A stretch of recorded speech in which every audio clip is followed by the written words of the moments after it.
أعوذ بالله من الشيطان الرجيم. بسم الله الرحمن الرحيم.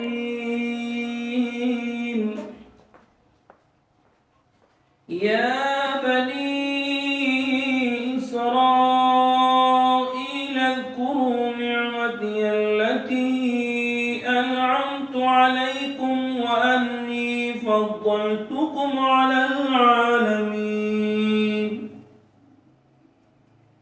واتقوا يوما لا تجزي نفس عن نفس شيئا ولا يقبل منها شفاعة ولا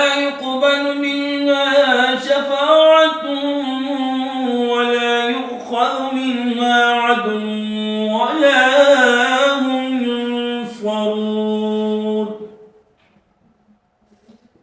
وإذ نجيناكم من آل فرعون يسومونكم سوء العذاب ويذبحون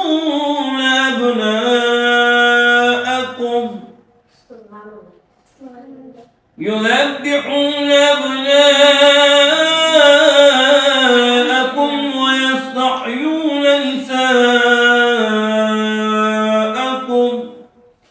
وفي ذلكم بلاء من ربكم عظيم.